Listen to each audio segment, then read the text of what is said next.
No risk it, no biscuit.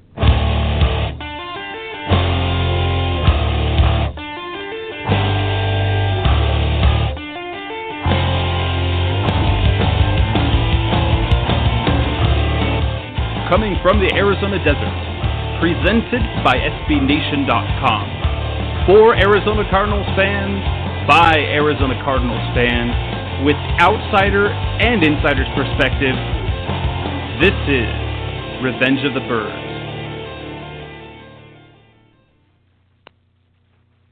Hello, Arizona Cardinals fans. It is Revenge of the Birds Radio. Thank you for listening, whether you are listening live, whether you're listening via download, whether that's iTunes, whether it's on Revenge of the Birds, the website, whether it's through Blog Talk Radio or through Stitcher Radio. Thank you for making Revenge of the Birds Radio part of your football listening experience. I'm your host, Jess Root, and we'll be talking Arizona Cardinals football this episode, this show, as we always do naturally. And this will be our final show of the off-season until the start of training camp. We're going to take about a month off, just so you know. We'll be back right before the start of training camp, which has been announced. So we're going to have Seth Cox on the line with us. I'm Jess Root. If you have any comments or questions or things you'd like to add to the show, give us a call in at 646-478-3787. Again, that's 646-478-3787. Again, that's if you're calling in live. Obviously, you won't be able to call in to make a comment if you are listening via download. So definitely, if you do have a comment, of course, you can visit the site itself, revengeofthebirds.com, our SB Nation Arizona Cardinals site that I happen to run. Or you can hit me up on Twitter using, you can at me at Senor Jessroot, SENORJESSROOT, or also at the site Twitter account, Revenge of Birds. What we've got tonight, and we've got Seth Cox on the line. How you doing tonight, buddy? Good, Jess. How are you? Doing great. Finally had we had some little bit of stuff going on. We had minicamp. Minicamp is now complete. We have the news of Kurt Warner, as they had the press conference on Wednesday, announcing that Kurt Warner would become the 14th member of the team's Ring of Honor, and he will be honored and will enter that hallowed group, or that honoring group, at halftime of Week 1, when the Arizona Cardinals host the San Diego Chargers on Monday Night Football at University of Phoenix Stadium. And, well, the other thing that we know now is the team has also released its training camp schedule, as the team will report on July 26th, the Friday, and starting on Saturday, the 26th, that will commence the 18 open practices that the Cardinals will hold at University of Phoenix Stadium, including FanFest, which is actually a combination of last season. So last offseason, they had a FanFest. It was the first practice of minicamp there at the stadium. I believe it was a Tuesday night. And then they had the traditional red and white practice and training camp, which they had for years in Flagstaff. This year, they combined the two. They originally were going to have FanFest during minicamp. They chose to push that back into training camp. And instead of a red and white practice, what they will have is FanFest, where they'll have player autographs and a bunch of things going on that day on August 2nd, Saturday, August 2nd. This show tonight is brought to you by Audible.com. This is, if you are familiar with any sort of audio content online, at Audible.com, the wonderful folks over there at Audible.com help bring us this show, Revenge of the Birds Radio. They are the leading audio content provider online with more than 100,000 audiobook titles and all sorts of things. Now, one of the things that they do offer is our audiobooks, and you can download those, stream them, listen to all sorts of content, and they're offering to our listeners, Revenge of the Birds Radio listeners, a special offer of a free download of an audiobook, and a month free of the service. And you can find that at audibletrial.com/Revenge of the Birds. Again, to get yourself a free download of an audiobook. So any of the books they have in their library, you can download any of them. I've done it. I've actually just finished reading the book. It was fantastic. I'm working on some other downloads. I've continued on with the subscription.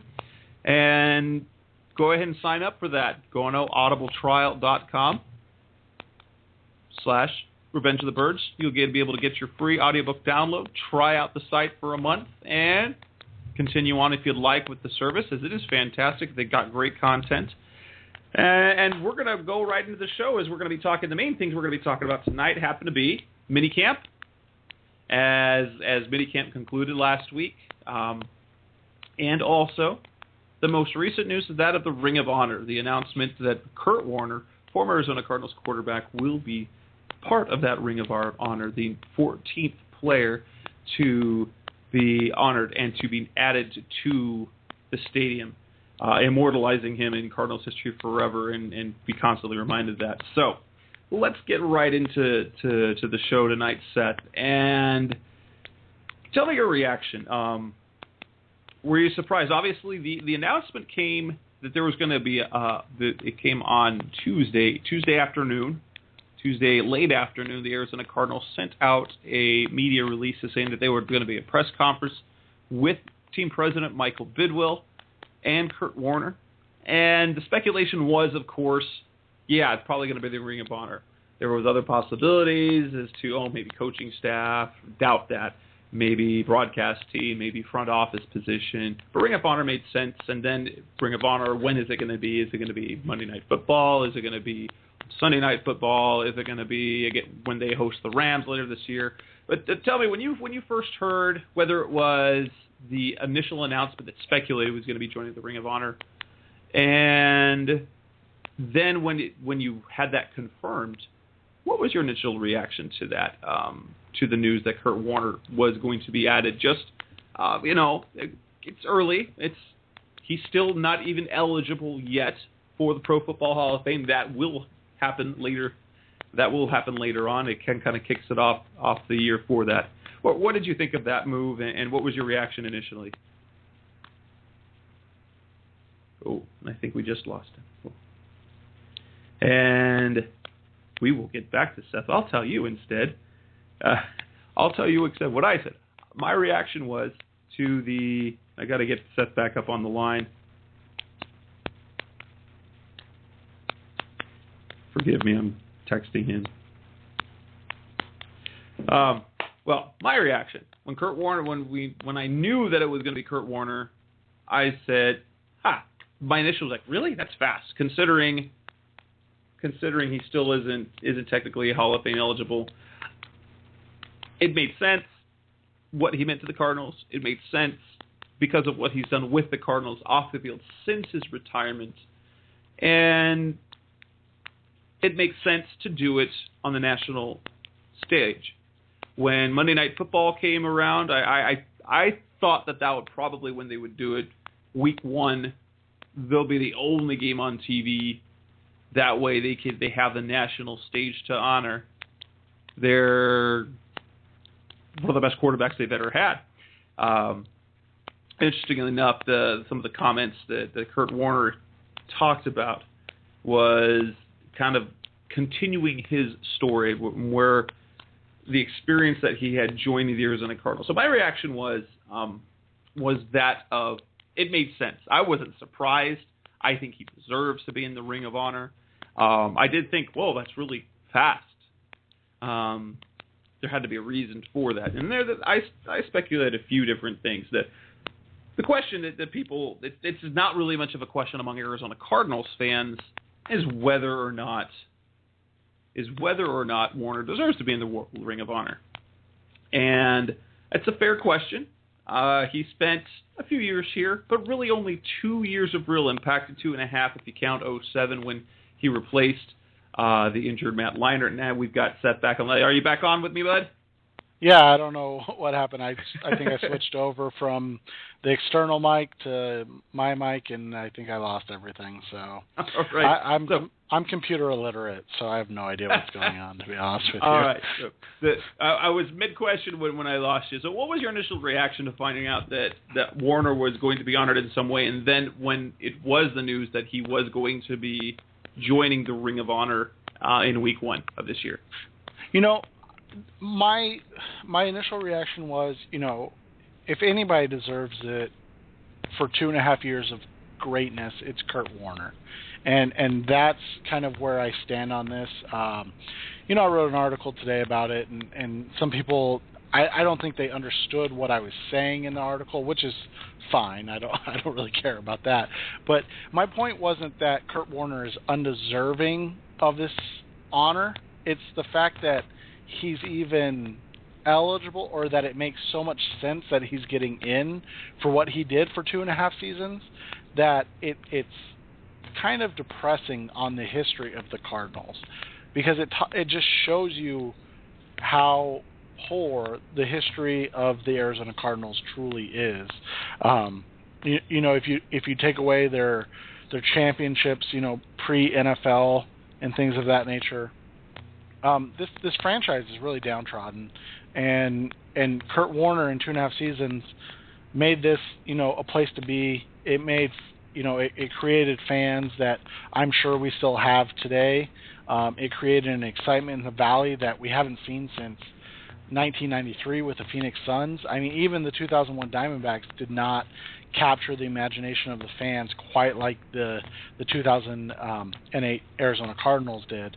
And so for all of those reasons, it made sense. But again, we're talking about 2.5 spectacular seasons in terms of Arizona Cardinals quarterback play, where we're more like talking about 2.5 seasons of really good NFL quarterback play, and somehow that's not just good enough, but that's basically the entire case of a guy to get in the Ring of Honor here. That was one of the questions I kind of posed. And again, if you haven't seen the article, it's on RevengeOfTheBirds.com, and basically Seth is saying that is Arizona's, the fact that he's in the Ring of Honor is sad about the Cardinals. Not the sad that he's eligible, but the fact that he makes sense just tells you. And then the headline goes like this. The headline goes, Kurt Warner's Ring of Honor entry is sadly the right call. Not because of Warner, but rather because of the history of the team. And so we have that. And if you think of it, if we were to take Brett Favre, for example, Brett Favre, who had a fantastic career. Brett Favre is going to be a Hall of Famer. All sorts of record books. He one of the most talked about quarterbacks. There's a buzz about Brett Favre, and his time with the Minnesota Vikings. Now, granted, it was essentially one really good year and 1 year he fell apart. But if you were to take that, and he didn't make the playoffs. I mean, he didn't make the Super Bowl that year. He came really close. It was Brett Favre's interception that did it. But say Brett Favre, would he make the Ring of Honor for the Minnesota Vikings? I don't think there's any question that he's not going to. But take that same performance in the Arizona Cardinals history, and that's why it makes sense, because he didn't have the longevity as a Cardinal that some other players who will be deserving and will eventually make the Ring of Honor, or those in the years past. But the impact that he had, and it is because of that. And Warner talked about that himself. Kind of when he joined when Arizona as a free agent after being with the Giants and being supplanted by Eli Manning, he talked about how when the Cardinals were willing to take a chance on that, he said it was kind of another awesome spot for him to come to, because one thing about Warner is he's a very proud man. He's very confident in his abilities, which you have to have in the NFL. He believed that he wanted to start. He believed that he could help a team win. And he looked at the Rams, which had been before he kind of took over. The Rams kind of been in the and he led them to another level. he said that Arizona was another awesome spot to do that because Arizona, you'll never get them to that level, and because he was basically considered washed up at that point. To be able to do that in Arizona, it was kind of the perfect thing. He has this storybook career. It's the thing made for Walt Disney. The guy that plays in the Arena League works in a store or grocery store, takes over for quarterback. They lead prolific offense. Then he kind of falls out of grace. He has some injuries. He ends up in New York. He gets supplanted by Eli Manning. The league pretty much thinks he's washed up. He comes to Arizona, resurrects his career for another storybook ending where he leads this downtrodden franchise to a Super Bowl, which they came that close to winning. And then a second year of the playoffs where they eventually lost to the world champs. And in the meantime, put on one of the greatest playoff games perhaps you could ever seen in that win against the Packers when it comes to two passes and just amazing performance, Warner versus Rodgers that game. So was he deserving? I think absolutely he was deserving on the Cardinals. I don't think there's any question that he deserved it. Was it the right time? That's the next question. To me, it did seem, wow, that was surprised. It surprised me that there was that. Did you think it was too early? Yes, he's been retired for a while. Again, he retired after the 2009 season, after which there's been a miss. But Seth, did you think it was too early? Was it the right time? Was there a reason why the Cardinals did it right now? I was surprised. I'm not surprised that Warner got in. I was surprised by the fact that it was already. Yeah, and I think that's the other interesting perspective. And, like you said, it's been, 5 years? It's a completely new regime.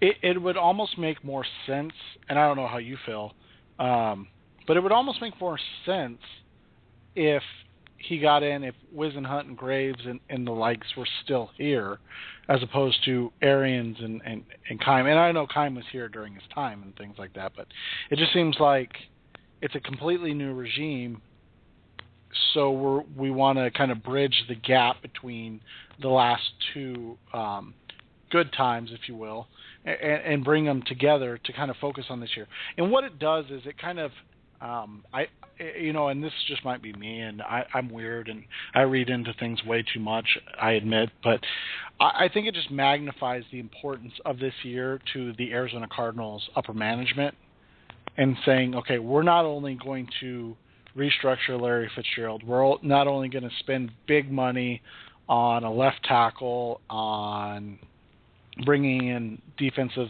help. We're not only going to draft for quote unquote need during the draft. We're going to bring in fans that maybe have fallen away since Kurt Warner retired and extend them kind of an olive branch and say, look, this is a big season. Kurt Warner's behind us. Look at, he's now in the Ring of Honor. Look at what we're doing here in Arizona in 2014. Pay attention to what's going on because it's going to be something special. So does the timing make sense? Yeah, it's probably early, especially when you have guys like you and I will bring up later that still are not in.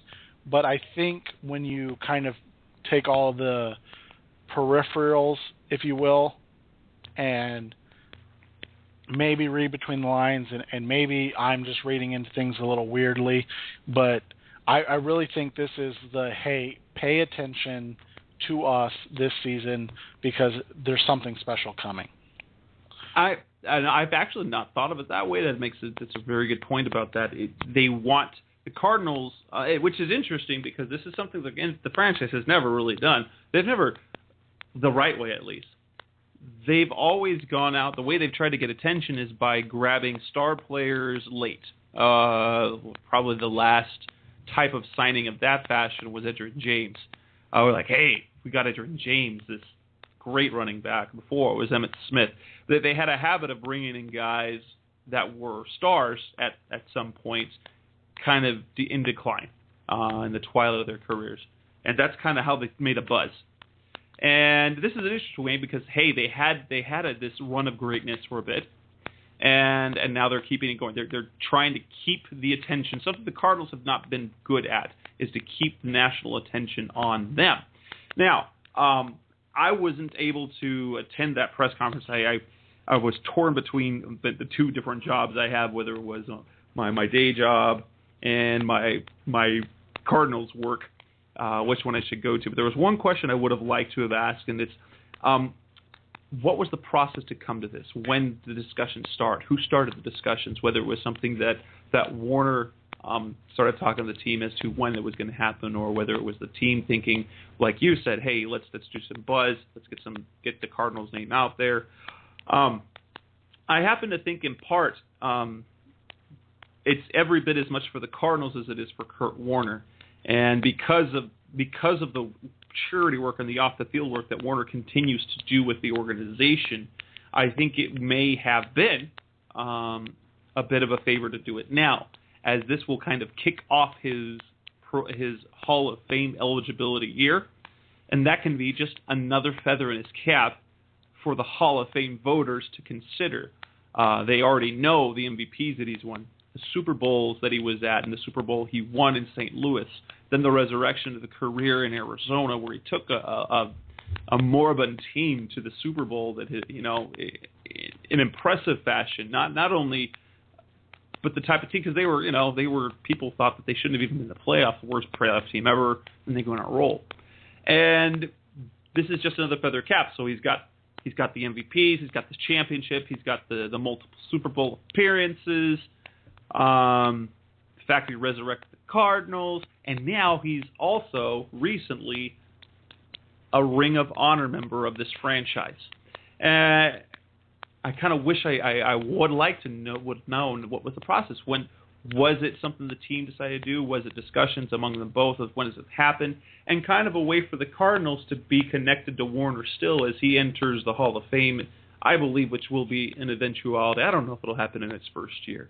That's how I see it. Now, we look back over history. Now, of course, this has generated the discussion on the site, on Twitter. Who now deserves to get it? Who should be the next Cardinal Ring of Honor honoree? And I posed a question as well. Who else, whether it's now or past Cardinals, should get in? I'm not going to focus on the pre-Arizona time. It's a little bit too difficult for me. I'm just too young.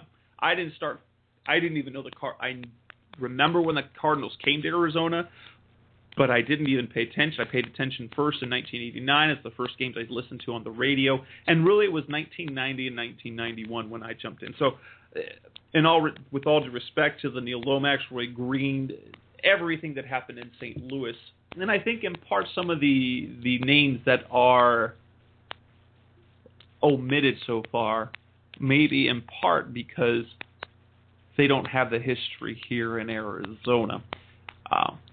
That aside, so I'm going to give you some names, whether you think he deserves it. Some of these are past names, and some of these are present names who they deserve to get in. So we'll start back to Larry Centers, guy that was the heart and soul of the team in the 1990s.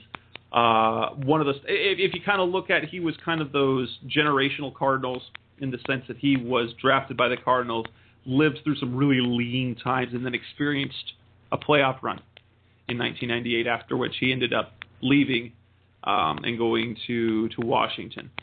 Much like you see Darnell Dawkins and Carlos Dansby and Larry Fitzgerald and Anquan Boldin, there was that whole core of players that were drafted and suffered some difficult times when it comes to playing off the field and results, then to experience the postseason. But Centers isn't in yet.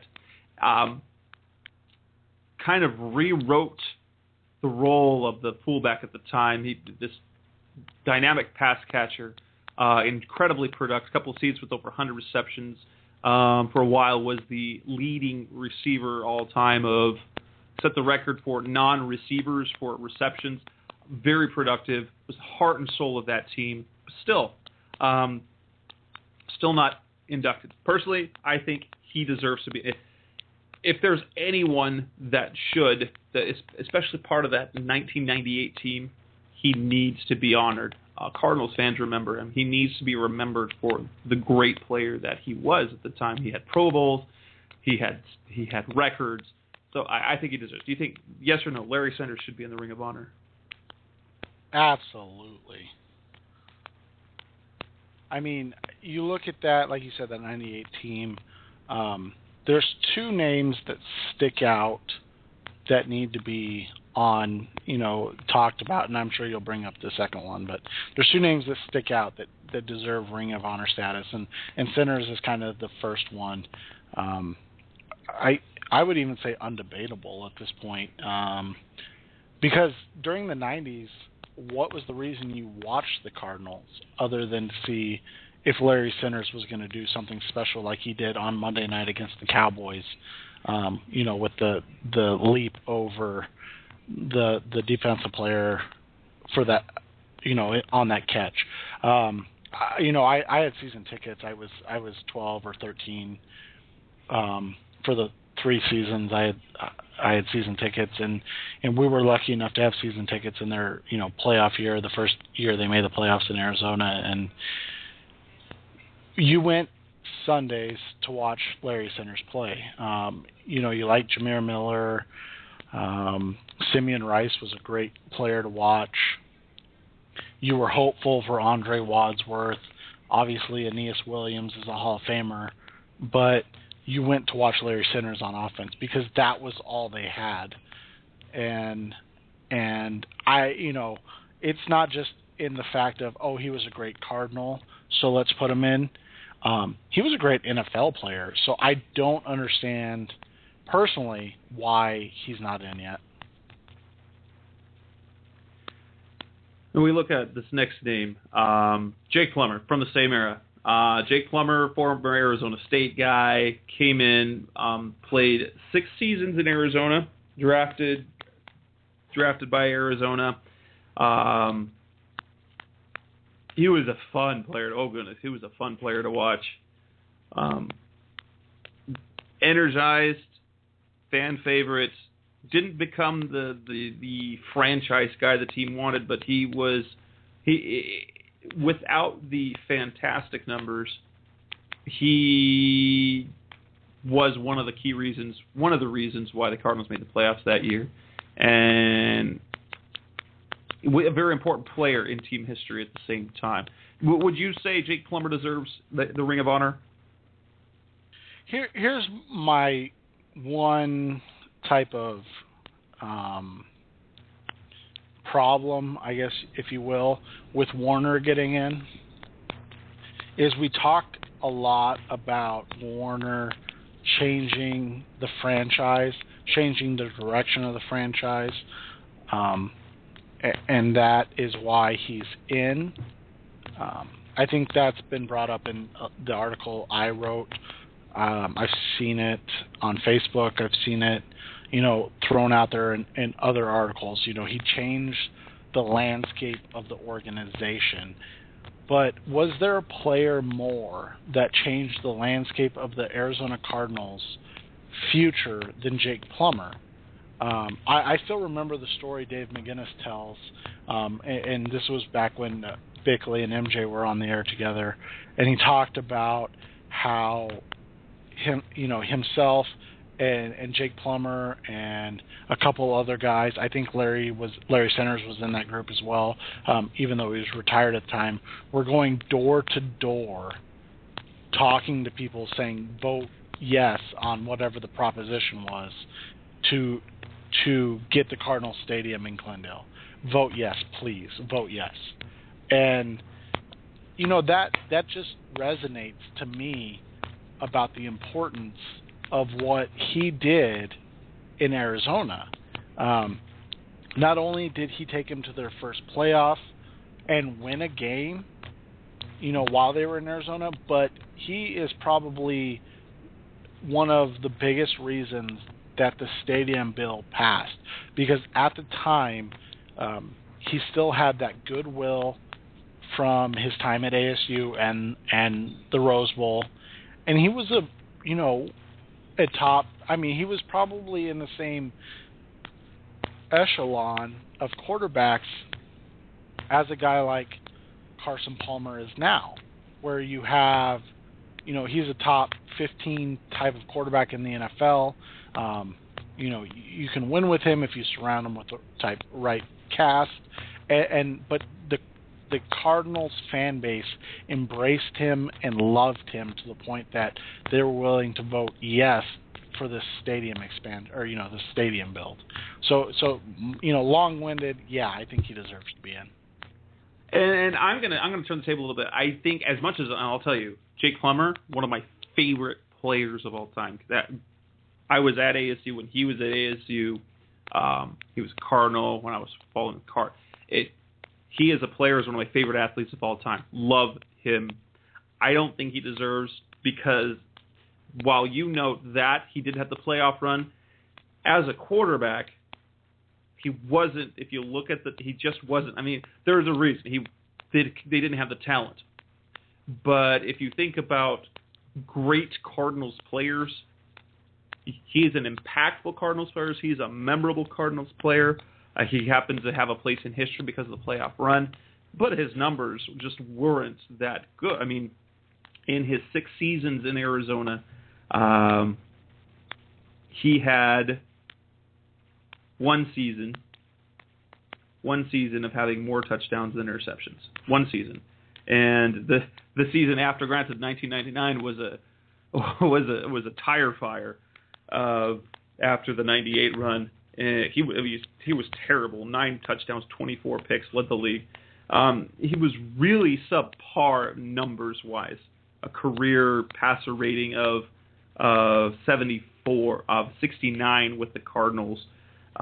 90 touchdowns of 114 interceptions, a lifetime record at that time of 30 and 52. So as much as I love Jake Plummer, yes, he has a place in Cardinals lore.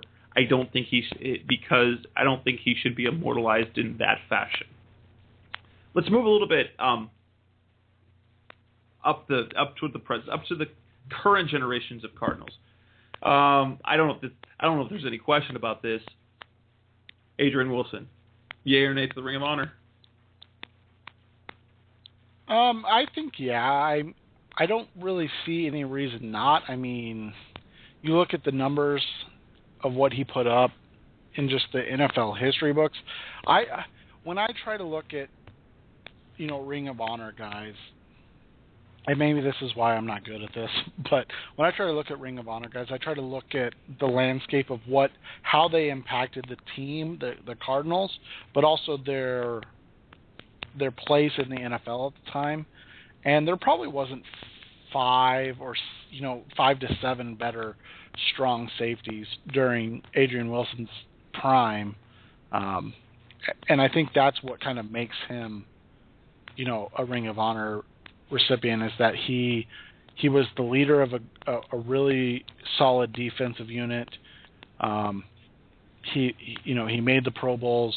He was, decorated NFL type player, but he was also the heart and soul of the Arizona Cardinals. So I think he kind of encompasses everything that you look for in a Ring of Honor recipient.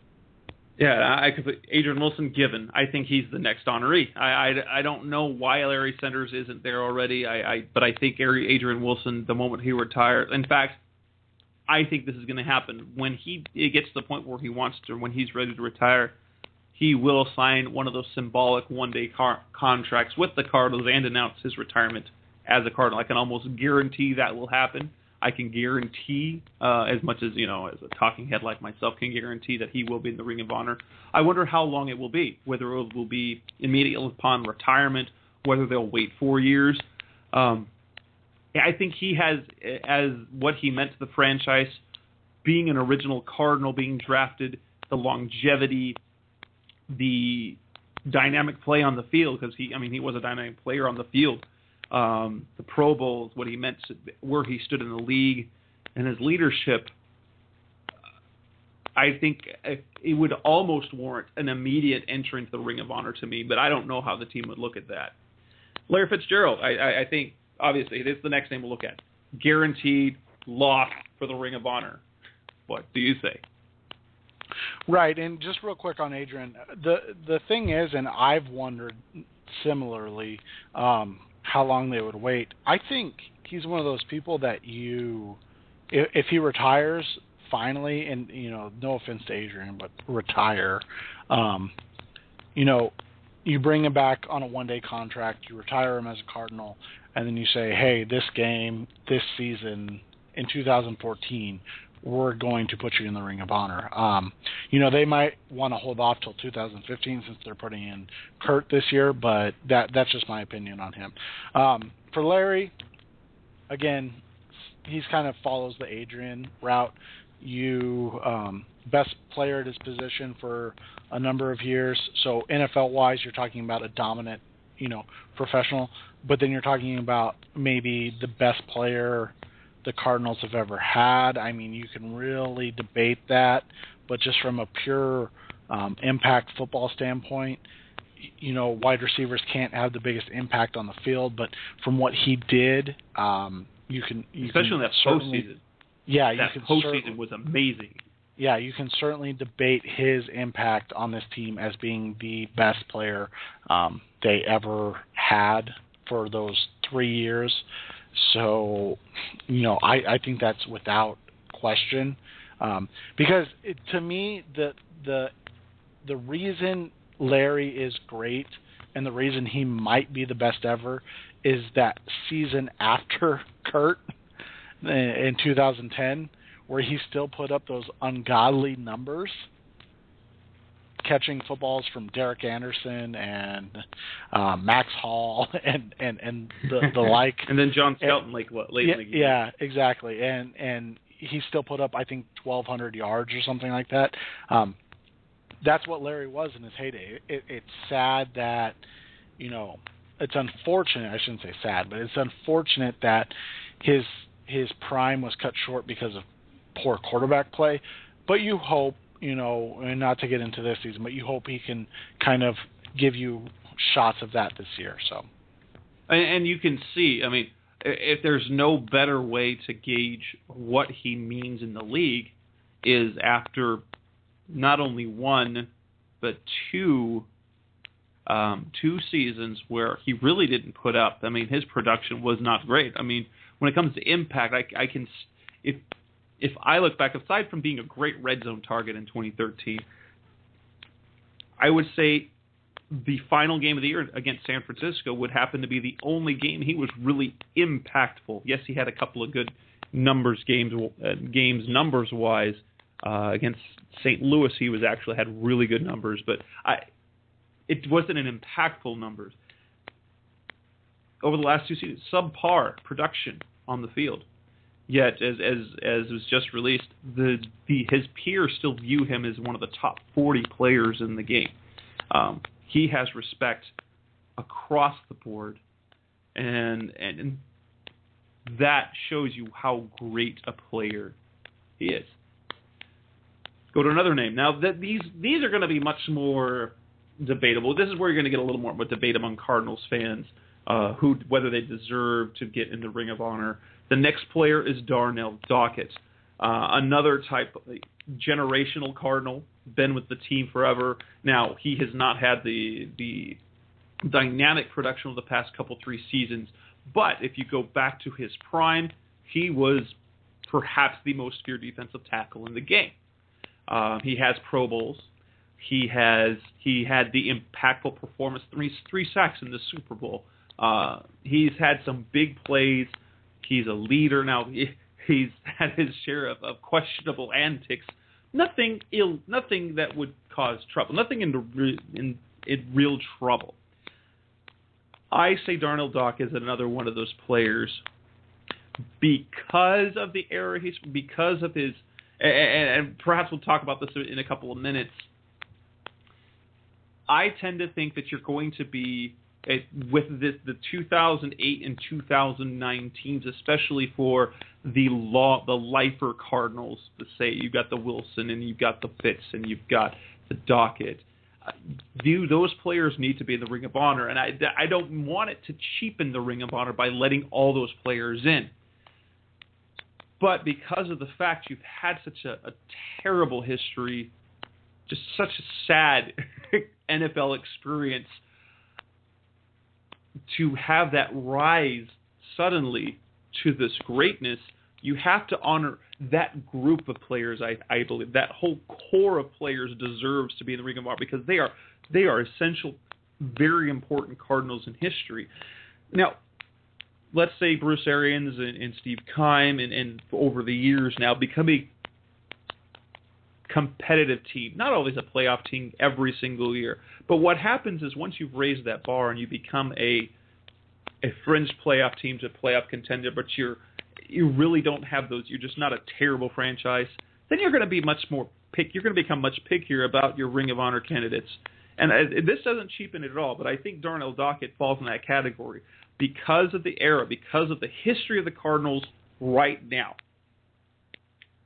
Dockett has to go in because of his impact and length of the team and impact in the league and the fact that he was part of that team. Would you agree? That's where the debate's going to start. And I think the Cardinals have kind of showed their hand at this point, that they're willing to not just honor the team, but honor that era, if you will, for what they did and what they created. And you kind of hit it on the head. They're going to look at what happened, look who that team was, and say, look, this is the team, these are the players that made the difference in taking the Arizona Cardinals that were the laughingstock of the NFL to being the Arizona Cardinals that are respected. At some level, there's still a pocket of lack of respect, but they are much more respected now than before. Yeah, by far. Well, and I think it's partially that it's more they want to see it. It's more prove it again. Show it to me twice. Show me that 2013 was not a fluke. And I think that's where 2008 and 2009 such a big deal because they showed that it wasn't a fluke. Chris Collinsworth was on record saying this was the worst team, playoff team ever. And then they went to the Super Bowl, and so, everybody's like, well, what are they going to do the next year? They win the division again. They play one of the greatest playoff games ever. Kurt Warner and the team, the offense puts up, Madden-type numbers, and then they get beat by the eventual Super Bowl champions. But this, that set up a fan base for hopefully generations. Hopefully they don't go back in the tank, and maybe that's bad of me to say, but that really set up what's going to happen from here on out. And I think, and I don't know when you took over Revenge of the Birds, but I think that's kind of how that is going to work out, is that you now have fans because of 2008, 2009 that weren't fans before because they didn't think that they could cheer for the team. They didn't think that 2 seasons of winning was possible. And now here we are, and we see that it's not only possible, but it's something to be expected. And Darnell is part of the reason for that. And like you said, I think the fact that he'll likely be a lifer just kind of is the cherry on top of the rest of that. Next player, this is a fun one. Anquan Boldin. Not because it's been a while. And there's something to note. The Cardinals' success disappeared not only once Kurt Warner left, but when Anquan Boldin left as well. Anquan Boldin was every whit the wide receiver that Larry Fitzgerald was. Only he had to prove it more because he was drafted in the second round, and he got his new contract earlier, so he never got paid at the level of Fitzgerald, which he felt, well, his time in Arizona ended acrimoniously, which is a shame because at this point, it almost feels that he does not associate any part of his career with Cardinals. He's a Raven. He's a 49er. Those days of the Cardinals are gone. However, and fans, as much as they loved him for a time, have all but forgotten about Anquan Boldin something, or have turned on him in a way because of his pouting, because of his shouting match on the sideline, for whatever, for his constant talk of his contract. And I will say, I believe that was mishandled. I think he mishandled it. I think the franchise mishandled it.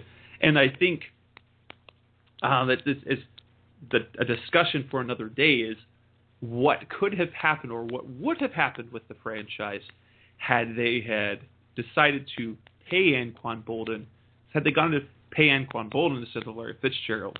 And Larry Fitzgerald goes elsewhere in a career, goes to Baltimore, and Boldin maintains. Now, if we look at the production in the past couple of years, Boldin still... Boldin still got one extra season on Fitz, but their numbers are almost identical. They play the exact same number of games. They have within a few catches of one another. They have it within a few yards of one another. Fitz has scored more touchdowns, but to me, and that gets the point, I think Anquan Boldin has to be in that Ring of Honor. A Ring of Honor that doesn't have Anquan Boldin is as shameful as a Ring of Honor without Larry Fitzgerald, because of what he meant to the franchise for so long. It ended badly, and this is also would be the perfect... I think it will take longer. It's not going to be one of those things where it's going to be immediate after his retirement. It's not going to be 5. It may be several years, as you sometimes see with teams and players that is mending fences.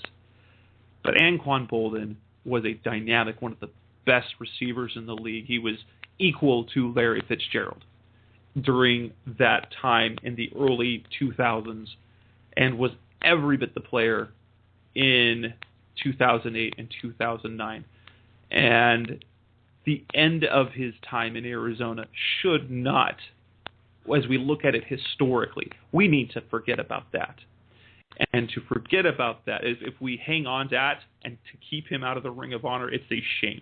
He needs to be in that Ring of Honor. The Cardinals need to extend an olive branch and apologize. I'm sorry for how it ended. But Anquan, you are a key part of our history. We want to honor you, and I hope that happens. Well, and, truth be told, Anquan Boldin's my favorite Cardinal of all time, so I probably can't come at this from like a super non-biased point of view, but the reality is, Boldin was outside of that run that we talked about a little bit earlier for Fitz's, in the Super Bowl. Boldin was Fitz's equal in terms of talent and production, things of that nature. The reality was, though, he was, I think, 3 years older, 4 years older. So you couldn't justify the astronomical amount that you were about to pay him like you would Larry. But, and I've said this before, and, people are going to continue to get on me and rag on me and things of that nature, but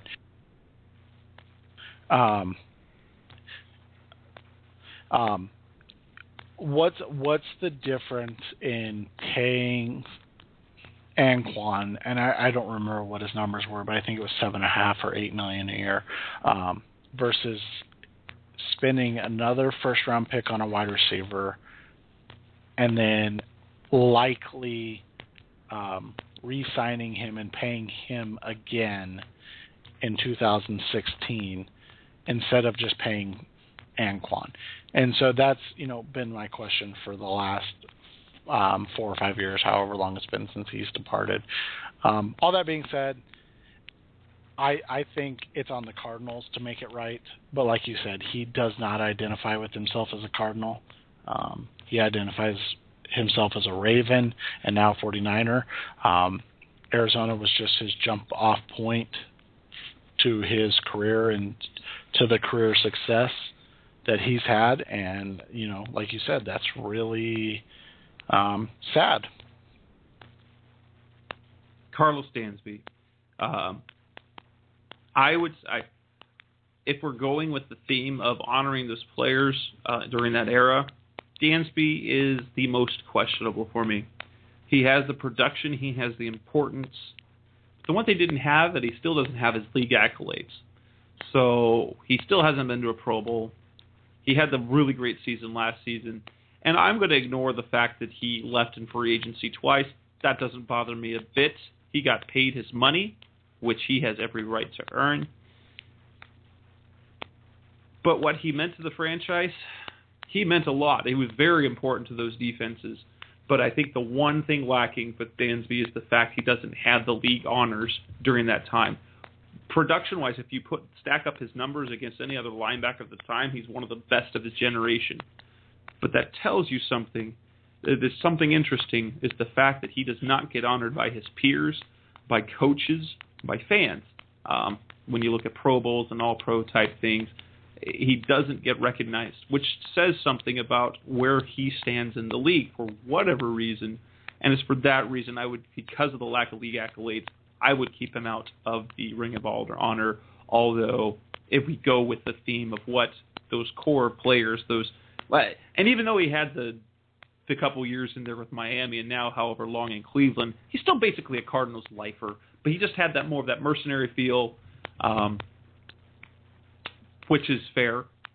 But at the same time, lacking those accolades, I think is where I would say he'd be the one guy go, all right, we don't need him in that Ring of Honor. For me, and I could be completely off base on this, but for me, he is Jameer Miller, basically. They're the same player. Really, really good. Awesome. But they're Cardinals until they're not, basically. And it's not similar to Anquan because Anquan's was a different thing. Jameer left when he hit it big and got the opportunity to leave. And Carlos did similarly. Ironically, they both are probably going to end their careers in Cleveland. But they were basically the same player, the heart and soul of a defense that turned into, nothing else, and then they left and they walked away, and the Cardinals were kind of left grasping at straws, and now we've got that debate going for the last 3 weeks or 4 weeks, however long it's been since the Darrell Washington news was announced, and that's been kind of the debate. And so Dansby, he was so impactful in the Super Bowl run, and so impactful. He and Dockett and Fitz, that draft was just so important to the franchise's history and becoming what they are today.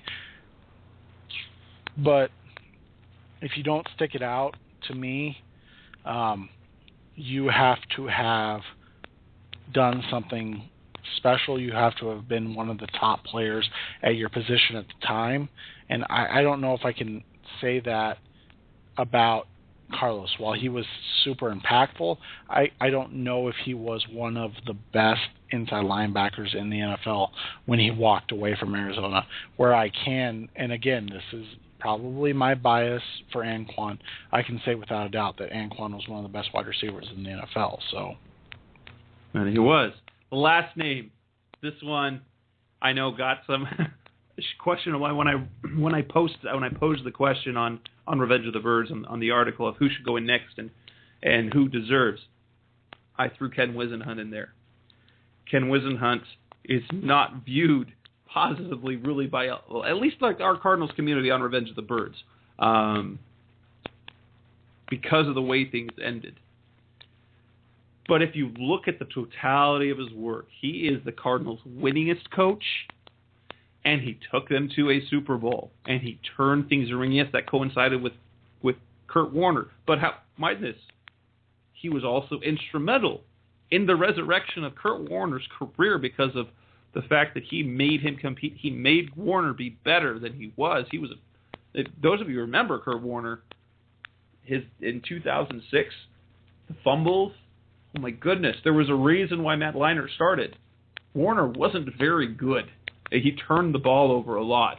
And the fans were crying, screaming for Leinart. Whisenhunt was kind of the turning point because you took a guy with that Steelers mentality where they've had the tradition of winning and being competitive. And yes, he brought a whole bunch of former Steelers over. He brought his guys, but they were successful. They went to the Super Bowl. They went to the playoffs again. And then they had the terrible 5-11 season. But then in 2011, when they started out terribly, he probably did his best coaching job of his career turning that team around, getting them to 8-8. Yes, things ended badly. The quarterbacks, he hitched his wagon to Kevin Cobb, who couldn't do it. He just couldn't do it. And then John Skelton didn't turn out. And then Ryan Linney wasn't any good, and it just became a carousel. That did him in. Ken Whisenhunt is a guy that's going to be much down the line, and honestly, it will depend on how things go with Bruce Arians and the coaches of the future.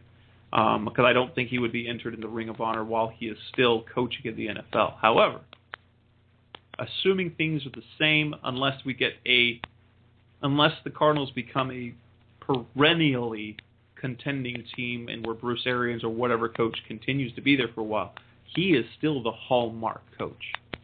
And I think because he is again part of that, he deserves to be in the Ring of Honor, even though how it ended. He is the coach that turned that team around. Well, and the first thing you have to look at, and a lot of people, as you said, discount and don't talk about this fact. Kurt Warner was three wins and 12 losses under Denny Green in Arizona. He threw 17 touchdowns and 14 interceptions. Those are, John Skelton. Yeah, John Skelton, Kevin Cobb type numbers. After the change, from Denny to Ken, he went 24 and 18. Not great, but we're talking great for the Cardinals. Yeah, great for the Cardinals. Season. Yeah, one losing season under Whisenhunt, and he was 5-6. He only started 11 games. He was 5-6. He threw 27 touchdowns in 2007. Nobody talks about this, and this is something that never gets discussed. And maybe it's a bad thing on Whisenhunt's part, but he started Matt Leinart and let Kurt Warner come in and be the 2-minute drill up-tempo quarterback for 5 games of that season before Leinart got hurt, and he still threw 27 touchdowns. That's more than Carson Palmer threw last year in Bruce Arians' amazing aerial attack offense. That's crazy to me, and it doesn't get talked about. He only threw the ball 450 times, and he still threw 27 touchdowns. Anyways, you look at what Whisenhunt did for 3 years in Arizona, and no coach has ever come close to that for Arizona. So if we're going to,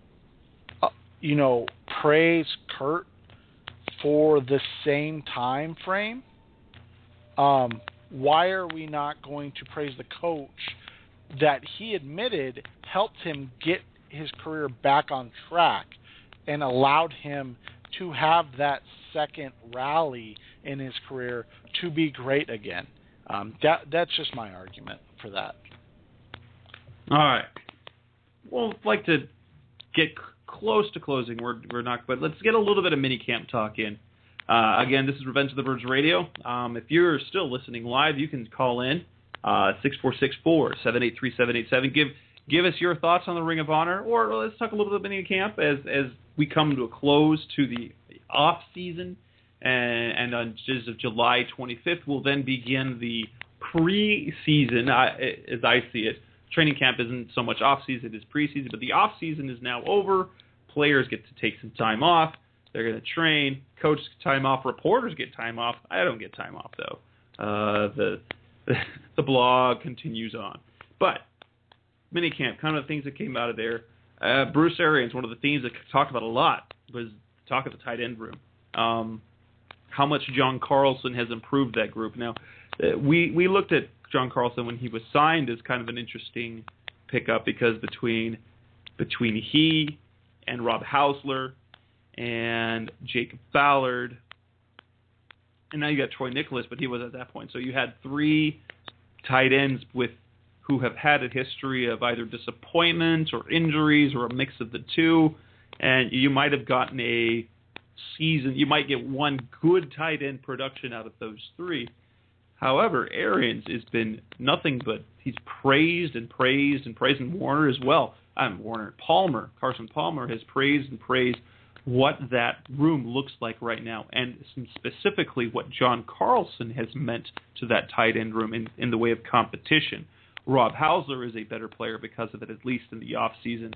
And John Carlson is really elevating that level of play from the room. Do you buy it? Do you buy that? Well, the question for Carlson has never really been his ability, other than his ability to stay healthy. He's kind of Ryan Swope at this point. If he's on the field, you're happy. But the reality is that he's probably just not going to be on the field at some point during the season. We're talking about a guy that's had 5, I want to say, if I remember correctly, concussions in his career. He's in his 30s now. He's not necessarily a young guy anymore. So you have to wonder and question whether or not he'll ever, be the guy he was supposed to be. And that's what ends up happening, is that it's just a reality of talent-wise, physical ability-wise. Sure, he's a tight end 1 in the NFL, but that concussion problem is the trump card that really defines a person and a player and their ability to finish. And, in reality, that's what's going to hold him back. We look at another kind of key thing that came out of minicamp after OTAs, the right tackle or right guard position, at least in the soccer time, as Bruce Arians likes to call it, because there's no pads and they're playing in shorts and practicing in shorts. Right tackle and right guard seem to have solidified as to having 2 early favorites when it comes to who's going to be the starter come week 1, assuming there's no injury. All through OTAs, it was mixed. It was split. The reps were split evenly at right guard between Paul Faneca and Roe Watford, and at right tackle between Bobby Massey and Bradley Sowell. And then it's very Nate Potter in the last practice got some first-team reps. Now, at the end, when it came to minicamp, those 3 practices, nothing changed. There was no splitting. It was Faneca and Massey. Massey had been praised as the mental side. He's been doing great, at least on the mental side of things. Sowell inconsistent. Potter, smartest guy out of the 3, but physically he just can't hold up. Is basically what we think. He's not strong enough. He's not big enough. Can you read? I mean, aside from the fact that, hey, do you read anything into the fact that it's Faneca and Massey? And what are your thoughts on that personally? When you look at that's actually as much as Watford Massey might be a ideal setting for Cardinals fans to see that young talent elevating their play, I kind of like the potential. Well, not necessarily the potential. I kind of like the idea of having Massey at right tackle, and I don't have any problem at all with Faneca at right guard. Arians said he was more than adequate last year, even though the numbers by those sites, Pro Football Focus, show that he was really not particularly effective. But the fact that he's been in the league for a little while now, if you're going to have Lyle Senline at center, and you're going to have Jonathan Cooper, who's essentially a rookie again at left guard, and then you end up with a second-year player who was barely active last season, and a third-year player who has half a season of productivity essentially in Massey. You've got a really young line. Now, you keep Senline in the middle, you put Faneca at right guard, and you've got Valdir on the left tackle. And then you've got 2 young, talented physical specimens in Jonathan Cooper and Bobby Massey. where sometimes their youth and experience can now be vetted a little bit by Faneca and Valdir, and they've got a little bit of protection. So I kind of like that, the fact that you have right now where it looks like you're going to have a more experienced player in Faneca lined up next to a less experienced player like Massey. Doesn't that Faneca score on Pro Football Focus fall under the I don't know that those people know a damn thing about our offense and what we're asking him to do? No, I'm just kidding. Faneca was awful last year, so that's it's an interesting thing. When you look at Arians' offense in Pittsburgh, they had kind of a similar setup. They had their athletic left guard, pulling guard, who could move and do things in Jonathan Cooper, and then they kind of had their mauler right guard, who was never graded highly. Go back and look on Pro Football Focus. Never scored well. But they always, it didn't seem to be a problem for those Steeler teams, especially when they beat the Cardinals in the Super Bowl. You can have a weak link on your roster or on your offensive line if they're your right guard and the other four positions are stout. That's what the question becomes. Can Massey get it? I think you always worry with a guy like Arians and what he's kind of selling at this point of the season.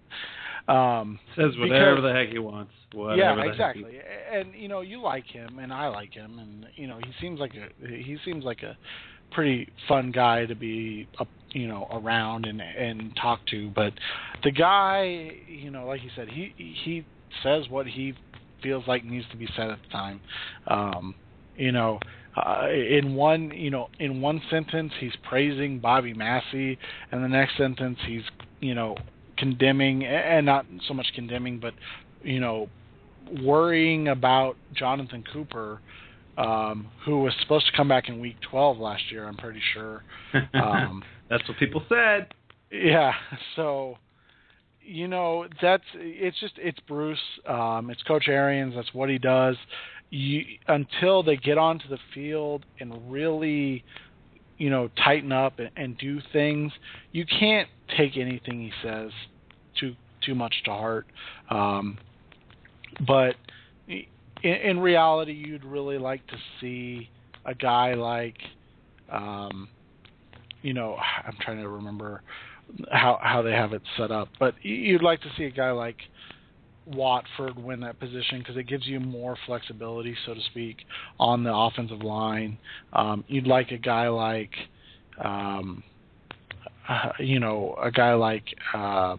Steen to kind of progress and become a threat to get some playing time, because he's a little bit more of a mauler than what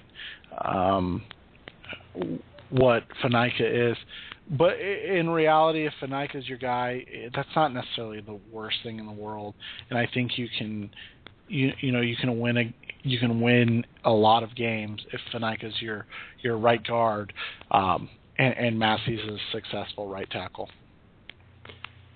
One of the themes over training camp so far has been the recovery from injuries, and then the new injury of Troy Nicholas, a second-round pick tight end, who came into camp recovering from a hernia surgery. Not that big a deal. But then, first day he goes back to practice, he gets his finger stuck in a jersey as he's out practicing, twists his finger and breaks his hand. You've got Tyrann Mathieu coming back, maybe back by the beginning of the year. No, maybe he's going to be. So we've got a lot of up in the air when it comes to Alameda Teamu and Tyrann Mathieu. You've got the turf toe of Dayon Buchanan. You've got a broken hand by Troy Nicholas. You've got a lingering hamstring issue, or whether it's lingering or a re-aggravation of a hamstring with Larry Fitzgerald that's kept him out a little bit. You've got Cromartie's hip. Hopefully he's recovered. How? You get the comment by Arians about Jonathan Cooper about how he isn't athlete. He's not the athlete he was a year ago as he's coming back from that broken leg. How concerned are you about the injury situation and the recovery of all these players that are going to be counted on in 2014? Well, I'm always concerned, but I'm negative, so what do I know on that? It is a concern. I mean, I laugh and I joke and things like that, and everybody looks at everything through rose-colored glasses, but we're expecting these injured players to all come back and be not just healthy, but be peak, Antonio Cromartie, peak, Jonathan Cooper. And I don't want to get on a huge rant on Jonathan Cooper because I know we need to finish up here, but Jonathan Cooper cannot live up to his billing as the 7th pick in the draft unless he is a transcendent guard. And that's what that kind of boils down to. Everybody's talking about, he just needs to get back to where he was. He needs to get back to where he was. He was never anywhere. That's the problem. He didn't play it down, so there's no baseline to what he can be. And then you had guys like Kyle Long, Larry Warford. You had guys that were fantastic. Much later, and were very good. So all of a sudden, the bar for Jonathan Cooper is not to be the best guard in that group. It's to be so much better than the best guard in that group to be worth that 7th pick. And so that's not a fair, baseline to work off of. So when people, when Arian says, he's not the athlete that he was when he was coming out, well, honestly, with an injury, especially a lower leg injury for a guy that's 305 pounds and that relies on his athleticism to be his trademark for what he was doing, an injury is never, you can never say, well, he's back and he's going to be exactly the player we thought he was. He's going to be a Hall of Famer in 10 years. The reality is he could be back by the time, the preseason starts, or he could never get back. And nobody wants to say that. Nobody, no other station, no other podcast, nobody else is going to say that there's a realistic, chance that he never reaches the point he could have reached pre-injury. But that could happen. And, that is just the reality of injury. That's the reality of you take somebody at the 7th pick and they get injured before they ever play a meaningful NFL down, and then they're just never the player they were supposed to be. There's also the reality that he could be the guard of the century, and he could be the next Alan Faneca and go into the Pro Football Hall of Fame. So, that's a huge chasm that Mr. Cooper has to fill, unfortunately. And, that's where that comes out. And that's why it bothers me when Arians comes out and says these things, because I don't know who's expecting him to be the athlete he was coming out off of a major surgery where some people wanted him to be back after 12 weeks.